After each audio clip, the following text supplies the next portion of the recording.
പുലരിക്കായി മാറി മറയേണ്ടതോർത്ത്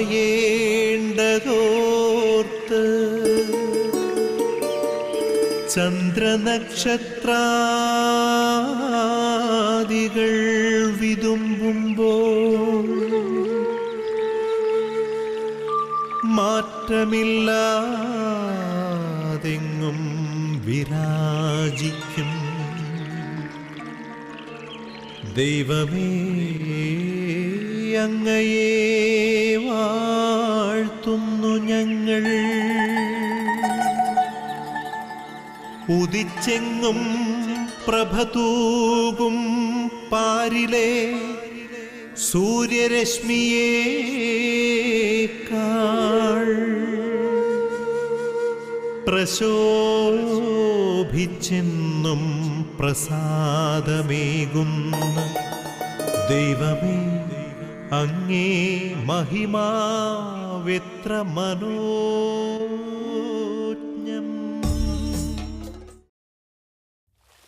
ഈശോയിൽ സ്നേഹമുള്ളവരെ, നിങ്ങളെല്ലാവരെയും സന്തോഷത്തോടുകൂടി പ്രഭാത വിരുന്നിലേക്ക് സ്വാഗതം ചെയ്യുകയാണ്. എല്ലാവർക്കും നല്ല ഒരു ദിവസം ഈശോയുടെ വലിയ കൃപയാൽ ആരംഭിക്കാൻ കഴിയട്ടെ. പ്രത്യേകിച്ച് നമ്മൾ വചനമൊക്കെ കേട്ട് ഈ ഒരു ദിവസം തുടങ്ങുമ്പോഴേക്കും എന്താണോ നമ്മൾ കേൾക്കുന്നത് അത് ജീവിതത്തിൽ കൂടുതൽ ഇന്നത്തെ ദിവസം കൂടുതൽ പ്രാവർത്തികമാക്കാൻ, കേൾക്കുന്നത് കൂടുതൽ അനുഭവമാക്കി മാറ്റാൻ കഴിയട്ടെ എന്ന് എല്ലായ്പ്പോഴും പ്രാർത്ഥിക്കുകയാണ്, നിങ്ങളെല്ലാവരെയും സമർപ്പിക്കുകയാണ്. അതോടൊപ്പം നമ്മുടെ സ്വർഗീയ മധ്യസ്ഥയായ പരിശുദ്ധമ്മയുടെ ശക്തമായ മാധ്യസ്ഥം അപേക്ഷിക്കുന്നു. അമ്മയുടെ വലിയ സഹായം ഈ ഒരു വചന വിചിന്തനത്തിലൂടെ ജീവിതത്തിൽ കൂടുതൽ ആഴപ്പെട്ട് വചനത്തെ മനസ്സിലാക്കാനുള്ള കൃപ പരിശുദ്ധ അമ്മയിൽ നിന്ന് മാധ്യസ്ഥത്താൽ നമുക്കെല്ലാവർക്കും ലഭിക്കപ്പെടട്ടെ. ആ ഒരു പ്രാർത്ഥനയോടുകൂടി നമുക്കെല്ലാവർക്കും ഒന്ന് ചേർന്ന് ഏറ്റുചൊല്ലാം. നന്മ നിറഞ്ഞ മറിയമേ സ്വസ്തി, കർത്താവ് അങ്ങയോടുകൂടെ സ്ത്രീകളിൽ അങ്ങ് അനുഗ്രഹിക്കപ്പെട്ടവളാവുന്നു. അങ്ങയുടെ ഉദരത്തിന് ഫലമായി ഈശോ അനുഗ്രഹിക്കപ്പെട്ടവനാവുന്നു. പരിശുദ്ധ മറിയമേ തമ്പുരാൻ്റെ അമ്മേ, പാപികളായ ഞങ്ങൾക്ക് വേണ്ടി ഇപ്പോഴും ഞങ്ങളുടെ മരണസമയത്തും തമ്പുരാനോട് അപേക്ഷിച്ചു കൊള്ളണമേ. ആമേൻ. സ്നേഹമുള്ളവരെ, പരിശുദ്ധ അമ്മയോട് മാധ്യസ്ഥം അപേക്ഷിക്കുന്നതോടൊപ്പം തന്നെ എപ്പോഴും നമ്മുടെ കൂടെയുള്ള സഹായകനായ പരിശുദ്ധാത്മാവിന് ശക്തമായ ഇടപെടൽ ഈ വചന വിചിന്തനത്തിന് നമ്മോടുകൂടെ എപ്പോഴും ഉണ്ടാകട്ടെ. നമുക്ക് പ്രത്യേകം പ്രാർത്ഥിക്കാം. വചനം കേൾക്കുന്നതിന് മുമ്പ് നമുക്കൊരു നിയോഗം നമുക്ക് ഇന്നത്തെ ഈ ഒരു വിചിന്തനത്തിൽ പ്രത്യേകം ഓർക്കാം, പ്രഭാത വിരുന്നിൽ ഓർക്കാം. പ്രത്യേകിച്ച് നിരാശരായിട്ടൊക്കെ കഴിയുന്നവരാരെങ്കിലൊക്കെ ഉണ്ടെങ്കിൽ, അല്ലെങ്കിൽ ഈശോയുടെ ആ ഒരു സ്നേഹത്തിലേക്ക് വരാൻ പറ്റാതെ പലവിധ കാര്യങ്ങളെക്കുറിച്ച് ഓർത്തൊക്കെ വ്യഗ്രതപ്പെട്ട് കഴിയുന്നവരൊക്കെ ഉണ്ടെങ്കിൽ പ്രത്യേകമായിട്ട് അവരെയൊക്കെ നമുക്ക് പ്രത്യേകം സമർപ്പിച്ച് പ്രാർത്ഥിക്കാം. അവരുടെ നിയോഗം അവരെ ഓർത്തുകൊണ്ട് പ്രാർത്ഥിച്ചുകൊണ്ട് നമുക്ക് വചനം കേൾക്കുവാനായിട്ട് ഒരുങ്ങാം. തൂമഞ്ഞിൽ വിടരും പുഷ്പസുഗന്ധമെത്രയോ ഹൃദ്യം, പരിമളത്തിനുറവയാം നറുസൗരഭ്യമാകട്ടെ ഞങ്ങളുമീ മണ്ണിൽ.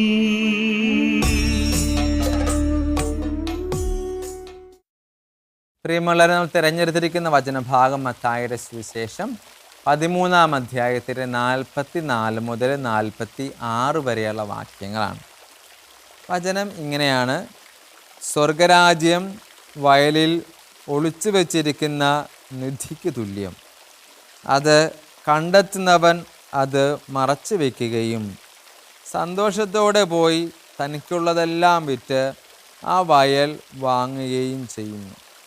വീണ്ടും സ്വർഗരാജ്യം നല്ല രത്നങ്ങൾ തേടുന്ന വ്യാപാരിക്ക് തുല്യം. അവൻ വിലയേറിയ ഒരു രത്നം കണ്ടെത്തുമ്പോൾ പോയി തനിക്കുള്ളതെല്ലാം വിറ്റ് അത് വാങ്ങുന്നു. പ്രിയമുള്ളവരെ, യേശുനാഥൻ്റെ സ്വർഗരാജ്യത്തെക്കുറിച്ചുള്ള വളരെ ഹ്രസ്വമായതും സുന്ദരവുമായ ഒരു 2 ഉപമകൾ കോർത്തിണക്കിയ വളരെ ചെറിയ 2 വാക്യങ്ങളിൽ ഉൾക്കൊള്ളുന്ന ഒരു വചനമാണ് നമ്മൾ കേട്ടത്. അപ്പോൾ അച്ഛനിത് പറയാനുള്ള കാര്യം, it is not easy to have heaven. സ്വർഗത്തെ നേടിയെടുക്കുക, സ്വർഗം നേടുക എന്നത് അത്ര എളുപ്പമുള്ള കാര്യമല്ല. അതാണ് ഇന്നത്തെ അച്ഛൻ പറയാൻ പോകുന്ന മെയിൻ ഒരു ആശയം. സ്വർഗത്തെ നേടുക എന്നത്, അല്ലെങ്കിൽ സ്വർഗത്തെ നേടിയെടുക്കുക എന്നത് അത്ര എളുപ്പമുള്ള കാര്യമല്ല. ഇത് ഞാൻ ഒരിക്കലും ഒരു വായനയിൽ നിന്ന് കിട്ടിയ ഒരു ചിന്തയാണിത്. അതൊരു വ്യാഖ്യാനപരമായിട്ടുള്ള ഒരു പുസ്തകത്തിൻ്റെ അകത്ത് വായിച്ചപ്പോഴേക്കും അതിങ്ങനെ വായിച്ച് ഇതിൻ്റെ, അതായത് ഈ ഒരു വചനഭാഗമാണ് മത്തായിയുടെ സുവിശേഷം 13-ാം അധ്യായത്തിൻ്റെ 44-46 വരെയുള്ള വാക്യത്തിൻ്റെ ഒരു വ്യാഖ്യാനം ഇങ്ങനെയാണ് വായിച്ചത്. അയാൾ ഒരു നിധിക്ക് വേണ്ടി, ഒരു നിധി കരസ്ഥമാക്കാൻ വേണ്ടി ആ വ്യക്തി വിറ്റത് അല്ലെങ്കിൽ മേടിച്ചെടുത്തത് ഏകദേശം 40 ഏക്കർ സ്ഥലമെന്ന്. അപ്പോൾ നമ്മൾ ചിന്തിച്ചേക്കാം, എങ്ങനെയാണ് 40 ഏക്കർ ഇത്ര സ്പെസിഫൈ ചെയ്ത് പറയാൻ പറ്റുന്നതെന്ന്. അതെനിക്കൊരു അതിശയമായിരുന്നു. കാരണം ഞാൻ വായിച്ച കമൻ്ററിയിൽ വ്യാഖ്യാനത്തിൽ അങ്ങനെയായിരുന്നു. ചിലപ്പോൾ ഭൂമിശാസ്ത്രപരമായിട്ട് പഠിക്കുന്നവർ ഏകദേശം ഒരു കണക്കൊക്കെ വെച്ച് പറഞ്ഞതായിരിക്കാം. അപ്പോൾ ഒരു ചെറിയൊരു കുടത്തിൽ, ചെറിയൊരു പാത്രത്തിൽ അവിടെ രത്നമുണ്ടെങ്കിൽ, നിധിയുണ്ടെങ്കിൽ അത് ചെറിയൊരു കുടമാണ്. നമുക്കൊരു കൈയുടെ ഇങ്ങനെ കൈപ്പത്തിയിൽ പിടിക്കാൻ പറ്റിയൊരു കുടമായിരിക്കാം. അതിൻ്റെ നിധിയുണ്ടെന്ന് അറിഞ്ഞാൽ അദ്ദേഹം മേടിക്കാൻ പോകുന്ന സ്ഥലം 40 ഏക്കറാണ്. അതൊരു വലിയ സ്പേസാണ് അല്ലേ, നമുക്കൊന്ന് ഊഹിക്കാവുന്നതേ ഉള്ളല്ലേ. അപ്പോൾ ഒരു ചെറിയ കുടമാണ് നമുക്ക് വേണ്ടത്. പക്ഷെ ആ കുഞ്ഞിക്കുടം ഇരിക്കുന്ന സ്ഥലത്തിന് വേണ്ടി അയാൾ കൊടുത്ത വില 40 ഏക്കർ മേടിക്കാനുള്ള സ്ഥലത്തിൻ്റെ തുക എത്ര വലുതാണ്. എന്നിട്ട് വ്യാഖ്യാതാവ് പറയുകയാണ്, it is not easy to have heaven. സ്വർഗത്തെ നേടിയെടുക്കുക, സ്വർഗത്തെ കരസ്ഥമാക്കുക അത്ര എളുപ്പമല്ല. ഈ കുഞ്ഞിക്കാട്ടി ഈ ഒരു കുടം മാത്രം സ്വന്തമാക്കാനായിട്ട് അദ്ദേഹം വാങ്ങിയത് 40 ഏക്കർ സ്ഥലമാണ്. 40 ഏക്കർ സ്ഥലമാണ്. എന്തോരം തുക മുടക്കി കാണും അല്ലേ. അപ്പോൾ സ്വർഗത്തെ കരസ്ഥമാക്കുക, ഈശോ പറയുക, ഈ നിധി പോലെയാണ് സ്വർഗം. നിധി പോലെയാണ് സ്വർഗം. അതിനെ കരസ്ഥമാക്കാൻ അത്ര എളുപ്പമുള്ള കാര്യമൊന്നുമല്ല. അതുകൊണ്ട് നമ്മൾ ഈ ഒരു വചനഭാഗം വായിക്കുമ്പോഴേക്കും പ്രിയമുള്ളവരെ നമുക്ക് ചിന്തിക്കാം, നിങ്ങൾ മനസ്സിലാക്കണം, നമ്മൾ മനസ്സിലാക്കിയെടുക്കണം, സ്വർഗം അത്ര എളുപ്പത്തിൽ പെട്ടെന്ന് നമുക്ക് കരസ്ഥമാക്കാനായിട്ട് പറ്റില്ല. പക്ഷേ കരസ്ഥമാക്കിയാൽ എൻ്റെ പ്രിയമുള്ളവരെ, അതാണ് നമ്മുടെ ഏറ്റവും വലിയ സമ്പത്ത്. അതാണ് നമുക്ക് ഏറ്റവും വലിയ ഒരു അസറ്റ് പോലെ, സമ്പത്ത് പോലെ കയ്യിൽ കൊണ്ടു നടക്കാനായിട്ട്, ഉള്ളിൽ കൊണ്ടു നടക്കാനായിട്ട് നമുക്ക് സാധിക്കുന്നത്. അതുകൊണ്ട് നമ്മൾ അതിന് നിങ്ങളോട് പറയാനായിട്ട് ഏറ്റവും നല്ല ഒരു ഉദാഹരണം എന്ത് എടുക്കണമെന്ന് ഒന്ന് പരതിയപ്പോഴേക്കും ഒരു വിശുദ്ധൻ്റെ ജീവിതം പറയാമെന്ന് കരുതി. ആ നിധി കരസ്ഥമാക്കിയ വിശുദ്ധൻ, അത് നമുക്കറിയാം, വിശുദ്ധ അഗസ്തീനോസ് പുണ്യാളൻ, ഹിപ്പോയിലെ മെത്രാനായിരുന്ന അഗസ്തീനോസ് പുണ്യാളൻ. അഗസ്തീനോസ് പുണ്യാളൻ 33-ാമത്തെ വയസ്സുവരെ ലോകത്തെ വലിയ നിധിയായിട്ട് കണ്ട്, ലോകത്തെ അതിൻ്റെ സർവ്വ ആർഭാടങ്ങളോടും വർണ്ണശബളതകളോടും കൂടെ അതിനെ എൻജോയ് ചെയ്ത, അതിനെ അനുഭവിച്ചറിഞ്ഞ ഒരു വിശുദ്ധനാണ് വിശുദ്ധ അഗസ്തീനോസ്. 33-ാമത്തെ വയസ്സുവരെ, 33-ാമത്തെ വയസ്സിലാണ് അദ്ദേഹം ഈ ലോകത്തിൻ്റെ ഏറ്റവും വലിയ നിധിയെ കണ്ടെത്തിയതായിട്ട് അദ്ദേഹം പറയുന്നത്. അത് ഈശോയുടെ സ്നേഹമാണ്. ഈശോയുടെ സ്നേഹം ഈ ലോകത്തിൻ്റെ സൃഷ്ടപ്രപഞ്ചത്തിൻ്റെ ഏറ്റവും വലിയ ആനന്ദമായ ദൈവത്തെ കണ്ടറിയുവാനായിട്ട്, മനസ്സിലാക്കാനായിട്ട് ഞാൻ ഇത്രയോ താമസിച്ചു പോയെന്ന് വിശുദ്ധ അഗസ്തീനോസ് പറയുന്നുണ്ട്.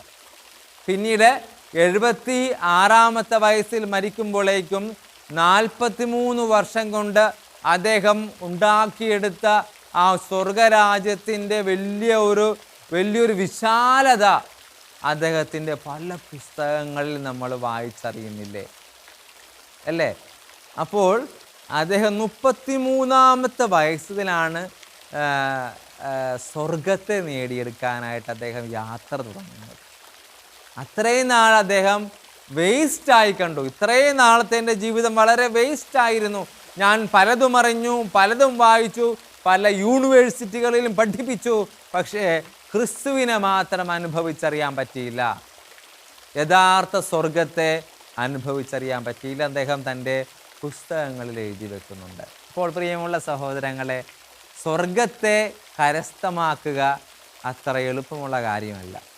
നമ്മുടെയൊക്കെ ലളിത ജീവിതത്തിൽ ചെറിയൊരു കുടുംബജീവിതം നയിക്കുമ്പോൾ, ചെറിയ ഉത്തരവാദിത്തങ്ങൾ ചെയ്തു പോകുമ്പോൾ നിങ്ങൾ ഓർക്കണം, നമ്മുടെയൊക്കെ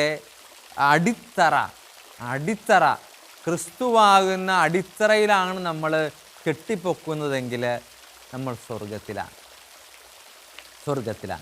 പലവിധ തടസ്സങ്ങളും പലവിധ അസ്വസ്ഥതകളും പലവിധ ലോകത്തിൻ്റെതായ ആർഭാടങ്ങളും ഒക്കെ പല രീതിയിൽ നമ്മുടെ മുമ്പിൽ വന്നേക്കാം. പക്ഷേ യഥാർത്ഥ സ്വർഗം, അതുകൊണ്ടാണല്ലോ ഈശോ പറഞ്ഞത്, നിങ്ങളുടെ നിക്ഷേപങ്ങൾ സ്വർഗത്തിൽ കരുതുക. അവിടെ കള്ളനോ മറ്റ് കീടങ്ങളോ വന്ന് അത് നിങ്ങളുടെ നിക്ഷേപത്തെ നശിപ്പിച്ച് കളയില്ല, തുരുമ്പടിക്കില്ല. അത് എന്നും അവിടെ ഉണ്ടാകും സ്വർഗം. പിന്നീട് നമ്മൾ വിശുദ്ധ ഗ്രന്ഥത്തിലേക്ക് വരുമ്പോഴേക്കും ലൂക്കായുടെ സുവിശേഷത്തിൻ്റെ 19-ാം അധ്യായത്തിൽ സഖ്യവൂസിനെ നമ്മൾ കാണുന്നുണ്ട്.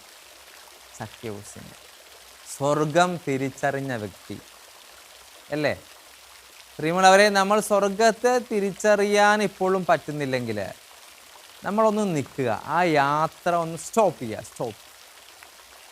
ചെയ്തിട്ട് ഞാൻ ഈ സ്വർഗത്തെ നേടിയെടുക്കാൻ ഞാൻ എന്ത് ചെയ്യണമെന്ന് നിങ്ങളൊന്ന് ചിന്തിക്കുക. വിശുദ്ധ അഗസ്തീനോസ് 33-ാമത്തെ വയസ്സിൽ ഈശോയുടെ സ്വർഗരാജ്യത്തിൽ ഒരു അംഗമായി മാറിയതുപോലെ സഖ്യവൂസ് തൻ്റെ പരിമിതികളൊക്കെ പിൻചൊല്ലിക്കൊണ്ട് ഈശോയുടെ വചനം കേട്ട് സിക്കിമൂർ മരത്തിൽ നിന്ന് ഇറങ്ങി വന്ന് ഈശോയെ അനുഗമിച്ച് ഏറ്റവും അവസാനം ഈശോയുടെ ട്രോഫി മേടിച്ചു. ഇന്ന് ഈ കുടുംബത്തിന് രക്ഷ ലഭിച്ചിരിക്കുന്നു, സ്വർഗത്തിൽ ഈ കുടുംബത്തിൻ്റെ പേരെഴുതിയിരിക്കുന്നു.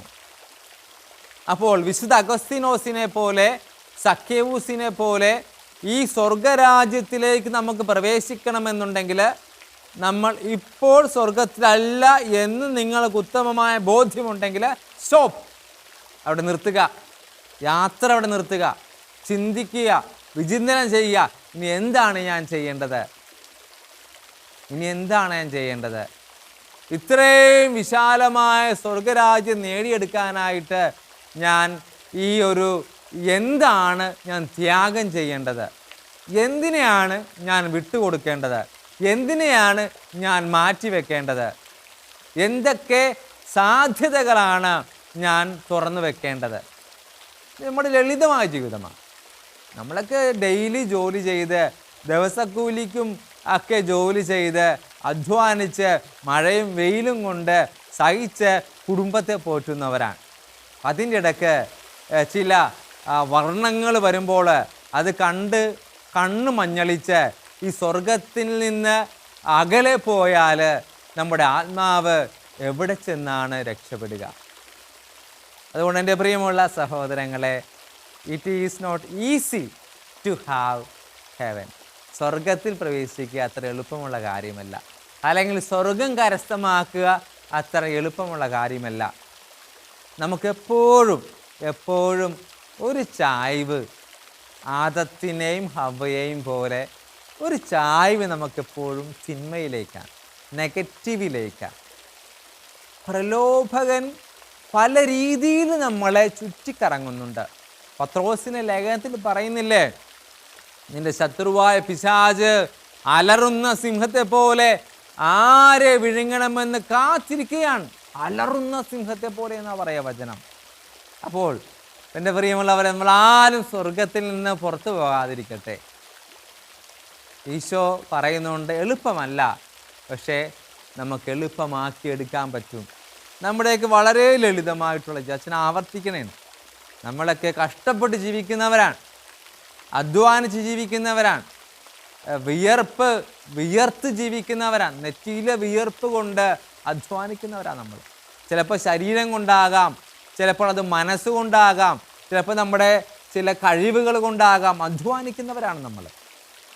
അപ്പം അധ്വാനിച്ച് സ്വർഗം നഷ്ടപ്പെടാതെ ക്രിസ്തുവിനോട് ചേർന്ന് നിന്നുകൊണ്ട് ചിന്തിക്കാനും പ്രാർത്ഥിക്കാനും നമുക്ക് കഴിയട്ടെ. വിശുദ്ധ അഗസ്തീനോസിനെ പോലെ തിരിച്ചറിയാൻ നമുക്ക് പറ്റട്ടെ.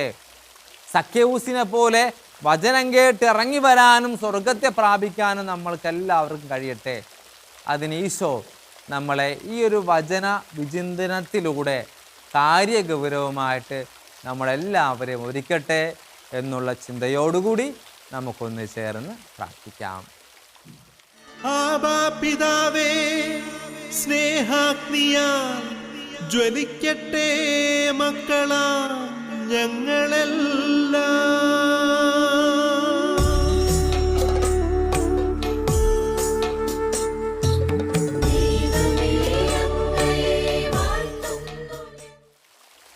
സർവശക്തനായ ദൈവമേ,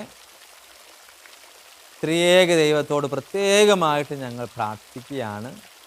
ഞങ്ങൾ ചിന്തിച്ചതുപോലെ ഈശോയെ, സ്വർഗത്തിൽ നിന്ന് അകലേക്ക് പോകാനായിട്ട് ഞങ്ങൾക്ക് അവസരങ്ങൾ പലതായിട്ട് ഞങ്ങളുടെ മുമ്പിൽ നിരക്കുമ്പോൾ അതിനെയെല്ലാം തള്ളിക്കളയാനായിട്ട് ഉള്ളൊരു വിശ്വാസത്തിലേക്ക് വരാൻ ഞങ്ങളെല്ലാവരും നയിക്കണമേ.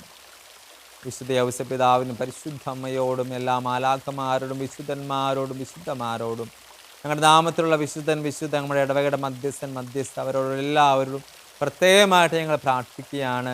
ഞങ്ങളെ അന്ധകാരത്തിലേക്ക് പോകാതെ ക്രിസ്തുവിൻ്റെ പ്രകാശമാകുന്ന സ്വർഗരാജ്യത്തിലേക്ക് ഞങ്ങളെല്ലാവരും നയിക്കണമെന്ന് പ്രത്യേകമായിട്ട് പ്രാർത്ഥിക്കുക. ആ നിയോഗങ്ങളോടൊപ്പം തന്നെ പ്രിയമുള്ളവരെ, നമ്മുടെ ഭവനങ്ങളിലും അല്ലാതെയായിട്ട് കഴിയുന്ന എല്ലാ വ്യക്തികളും രോഗാവസ്ഥയിലൂടെ കഴിയുന്നവർ, വേദനയോടെ പോകുന്നവർ, കടബാധ്യതകളിലൂടെ കടന്നു പോകുന്നവർ, മക്കളെ ഓർത്ത് കഷ്ടപ്പെടുന്നവർ, ചില ബന്ധനങ്ങളിൽ പെട്ടുപോയിരിക്കുന്നവർ, കഞ്ചാവ്, ലഹരി വസ്തുക്കൾ, മദ്യപാനത്തിലൂടെ കടന്നു പോകുന്നവർ, അങ്ങനെ പലവിധ സങ്കടങ്ങൾ, അസ്വസ്ഥത കടന്നു ഈശോ എല്ലാവരെയും ശക്തമായിട്ട് ബലപ്പെടുത്തട്ടെ. ഈശോയുടെ പ്രത്യേകമായ സംരക്ഷണത്തിന് കീഴിൽ സകല വിശുദ്ധരെ മാധ്യസ്ഥം സഹായം എപ്പോഴും അവരെ മേലെ ഉണ്ടാകട്ടെ എന്ന് പ്രത്യേകം നമുക്ക് ഈ ഒരു പ്രഭാത വരുന്നിൽ പ്രത്യേകം ഇവരെല്ലാവരെയും സമർപ്പിച്ചു. ഈശോയെ ഹല്ലേലൂയ ഹല്ലേലൂയ ഹല്ലേലൂയ.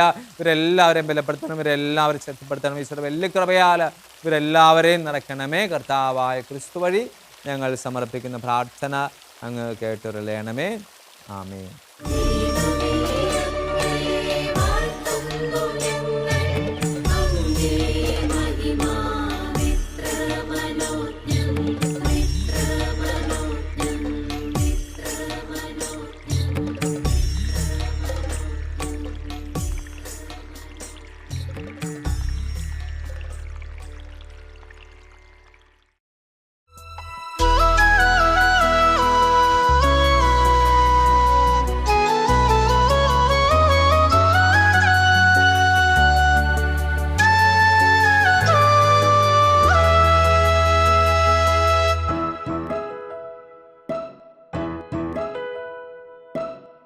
സഭതൻ പ്രഭചൊരിയും മാണിക്യമേ, പുത്തൻ ചിറയിൽ വിരിഞ്ഞ പൊൻതാരമേ. തിരുസഭതൻ പ്രഭചൊരിയും മാണിക്യമേ, പുത്തൻ ചിറയിൽ വിരിഞ്ഞ പൊൻതാരമേ. കേരള മണ്ണിലെ വരദാനമേ, കർത്താവിൻ പ്രിയമുള്ളൊരു മണവാട്ടി. കേരള മണ്ണിലെ വരദാനമേ, കർത്താവിൻ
പ്രാർത്ഥിച്ചിടുവാനായി പതനങ്ങളേറെ പാവങ്ങൾ ഞങ്ങളിൽ പതിവായി പതിക്കാതെ കാത്തിടുവാനായി സഹനങ്ങളേറെ നിറയുന്ന നാളിൽ സഹചരോടൊന്നു ചേർന്നു പ്രാർത്ഥിച്ചിടുവാനായി പതനങ്ങളേറെ പാവങ്ങൾ ഞങ്ങളിൽ പതിവായി പതിക്കാതെ കാത്തിടുവാനായി പഞ്ചക്ഷതധാരിയാം മറിയം ത്രേസ്യായി ഞങ്ങൾക്കായി പ്രാർത്ഥിച്ചിടണേ. പഞ്ചക്ഷതധാരിയാം മറിയം ത്രേസ്യായി ഞങ്ങൾക്കായി പ്രാർത്ഥിച്ചിടണേ. അമ്മേ മറിയം ത്രേസ്യായി ഞങ്ങൾക്കായി മാധ്യസ്ഥം നിൽക്കും തായേ. അമ്മേ മറിയം ത്രേസ്യായി ഞങ്ങൾക്കായി മാധ്യസ്ഥം നിൽക്കും തായേ. പാപികളാം ഞങ്ങളെ കാത്തരുളിയിടണമേ, ഞങ്ങൾക്കായി പ്രാർത്ഥിക്കണമേ. പാപികളാം ഞങ്ങളെ കാത്തരുളിയിടണമേ, ഞങ്ങൾക്കായി പ്രാർത്ഥിക്കണമേ.